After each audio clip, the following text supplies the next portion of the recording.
The PlayStation 2 was a beloved console for many reasons, but outside of it being a cheap DVD player that had almost every multi-platform game of the era, it was held up by a multitude of exclusives. And perhaps the exclusive that started here and had the largest impact over the last 20 years was Ratchet and Clank. These games defined the console, and sequels never stopped being pumped out. The competition died decades ago while Ratchet danced over their graves with new release after new release. But I didn't play any of the games back in the day. I had a PlayStation 2, but I was more into games that had blood and naughty words I shouldn't have heard at that young age. My first exposure to Ratchet and Clank is when the PS2 trilogy came out for PS3. I played it for like an hour and then I abandoned it. But that was more so me at the time. I just didn't want to play the game back then. I didn't think it was bad, it just wasn't the right game for me at that right time. I wanted to come back to it, and I eventually did when I bought the game for Vita a few years later, and I wound up really enjoying it. I have still only played Ratchet & Clank on the Vita, which I know puts me in a tiny minority of people, but this first game does work really well on the Vita. Since the first thing you see when booting up the game is the title, and in platform tradition it just lists the protagonists, I may as well start here. Ratchet is a lovably cute alien thing, but since this is a first game in a new series, Ratchet isn't as much of a marketable good boy as you may expect. He's got some edge to him that does dissipate in future installments as he's rounded to be a more nice good boy. He's not outright edgy here, but he does have some obvious character flaws, and he does straddle the line of do I hate him or not. He's just human for a non-human. At times he is unlikable, and I won't forgive how he treated the best boy Clank. That is despicable. No one is mean to my boy Clank. I love Clank.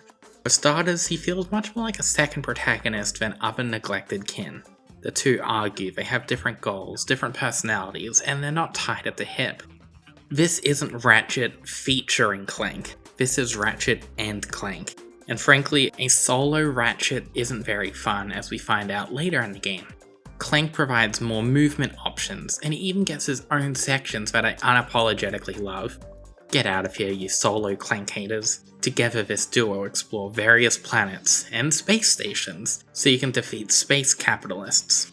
The story is needlessly over the top and I love it, but the target audience of 7-year-olds won't notice the parallels to the real world, which is a shame since some of them have aged over the last 20 years and become chairman treks of their own.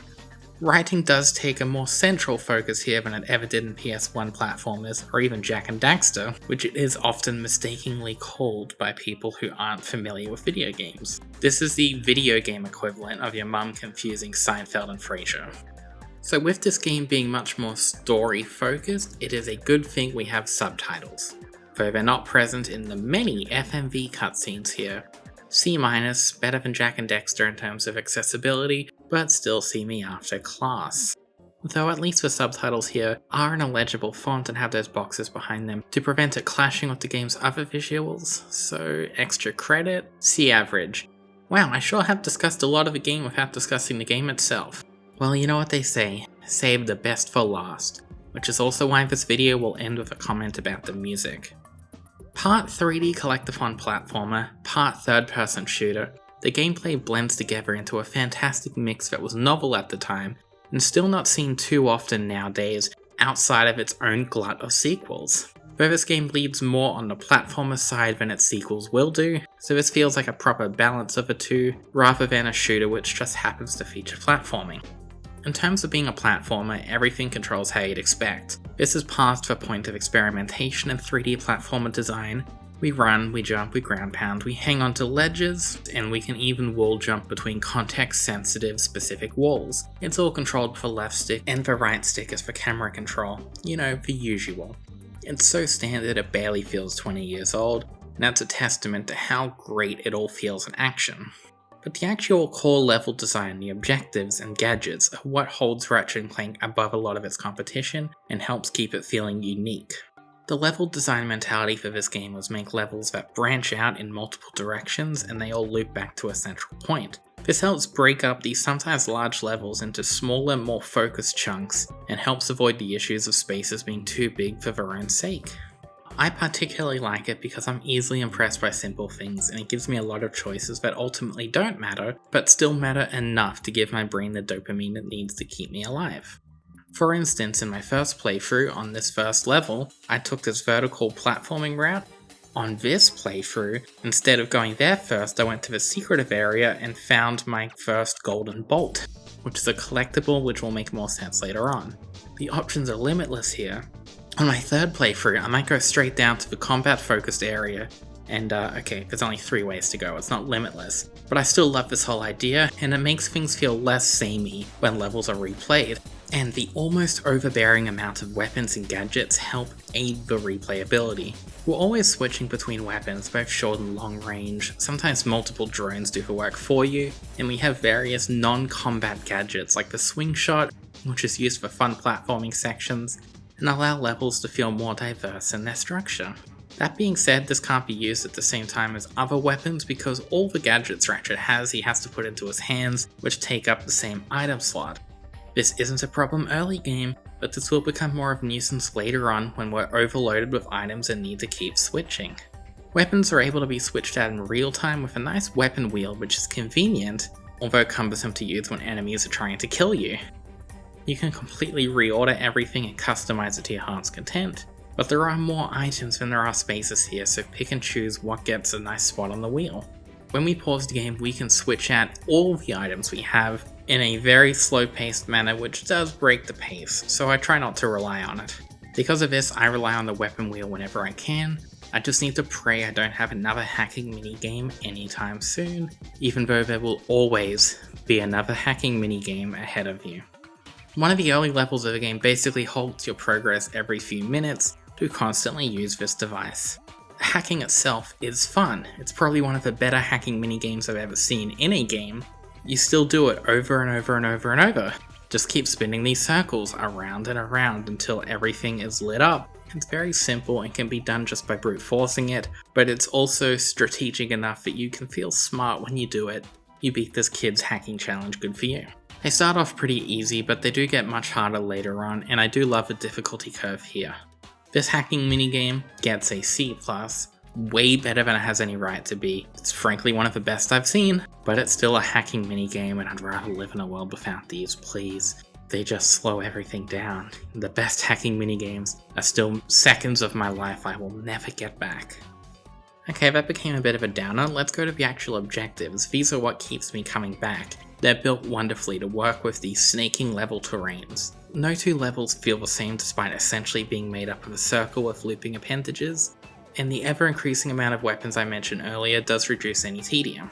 What we do on every level is great, but the shooting and general action is heavily flawed here. Sequels built upon this, but here we're just a platforming character with a gun. It's still a platform with all the conventions and movement you'd expect, which does turn this into a bit of a clunky mess when it's trying to be a shooter. Though we can still work around it, the weapons are overpowered enough that it's never too much of a challenge. We can still be cheap by doing things like using a missile around the corner so we don't actually have to see the enemy. Thank you to whoever made this weapon, it made the game a lot easier. Still, for what it is, this is a fantastic basis, and I am glad the sequels improved. But I'm not playing the sequels, I'm playing the first game, and I do still have a soft spot for it despite it being less fun than it should be. That's because at the end of the day, this is still a pretty fun platforming adventure. The levels vary from space stations to Earth-like planets to not so Earth-like planets. It's a great hodgepodge, but what sells me on this is where we get to do brief moments that really do highlight how space and alien planets might not be good environments for living creatures not native to those. In a few select moments, we ditch Ratchet and go full Clank mode, and I love these even if no one else does. Clank is much less adept to being a platforming hero. His movement frankly sucks and he isn't equipped with a bunch of cool weapons. The game stops being Ratchet and Clank during these moments, and I can understand why some people don't like it switching genres, but I don't mind it. This feels a bit more like the Captain Toad segments of Mario 3D World, where it is still a genre switch up, but it becomes more slow and puzzle focused. But there are big quotation marks around the word puzzle, because this is still pretty simple. The closest thing we get to puzzles here is guiding these robots who can't jump to get them through certain goalposts. They probably could have done more with it, but I feel like the developers weren't fully married to this idea. That's okay, it becomes cathartic as we become a Project Giant robot later. I like the attempts at variety. I wish it was expanded further, I wish there was more we could do with it, and it never reaches its full potential, but these are still enjoyable and memorable chunks.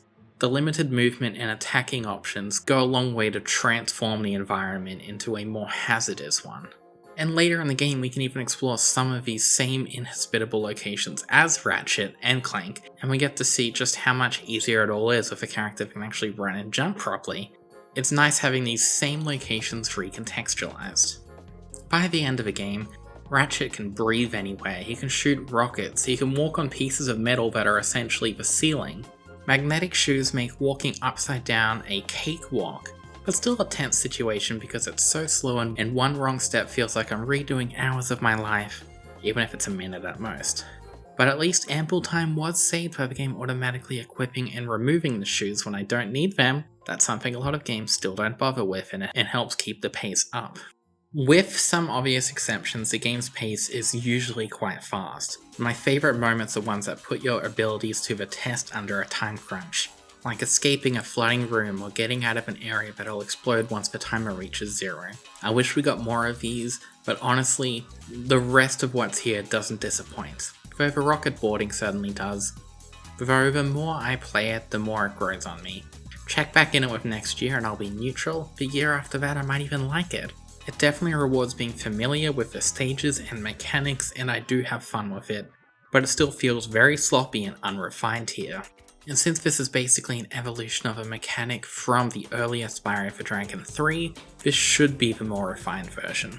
But I do appreciate the addition since it's another facet of Ratchet's character. He loves hoverboarding, and is only rewarded with this board after helping Skid McMarx, the professional hoverboarder. It feels more justified to get these unfun sequences because of a characterization here. So in that way it is a more refined version of what Spyro did, but I wanted gameplay refinement, not just a lore explanation. Ratchet's interests do come back in some admittedly fun, albeit not deep, flying sections. Ratchet is the duo's pilot after all, but sometimes he gets to fly weapon-equipped crafts in some shooting sections that I personally love. It comes back enough to not feel one and done, but it never overstays its welcome. It's simple. I like flying, I like shooting, I like these. Now give me an entire spin-off dedicated to these only, please. The mechanic I never want to see again, however, is the stealth.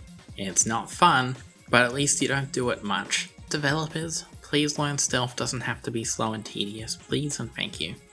Ratchet is a beast, but this version isn't. It's a competent port here. It doesn't really have many compromises, but it also doesn't have the same amount of care that it probably should. Voice lines weren't re-recorded to accommodate the different buttons, which isn't something I would expect, but since the Sly Cooper trilogy did it, it would have been nice to see it here. But at least the frame rate's pretty decent here, so it has that over Jak and Daxter. My biggest complaint with this remake is something really sloppy, and it's the oxygen meter. It stays on screen after swimming. It's tucked away on the side, and if this was a 4x3 game it wouldn't be visible. But it's not. And it is. PS2 platformer remakes of his time had difficulty accounting for widescreen. Kinda wish this whole game was 4x3 to avoid any issues here, and it would also work better with the constant switching between pre-rendered FMVs and in-game cutscenes.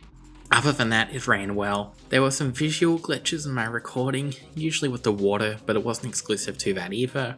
But this was just on the recording and it didn't show up on the Vita itself. Nothing was really compromised here, other than tiny little issues that I have. It controls well, and it has pointless touchscreen controls on some very particular screens and menus just in case you want to move the map that way. Don't know why you would, but it's cute and not intrusive since it's just a novelty option. This wasn't the first time the boys came to a handheld, so they knew what they were doing by this stage.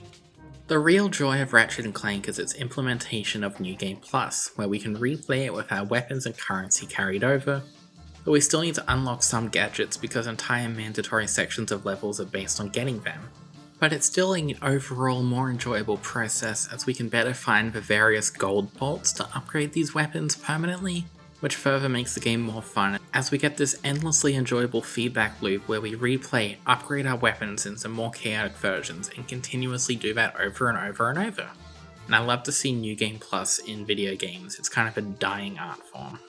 20 years later, Ratchet Clank is still a good game. There's not much to really say. I can fault it for things the sequels improved upon, but that's just beating a dead horse. The game learnt its lesson. Good game, that's all there is to say.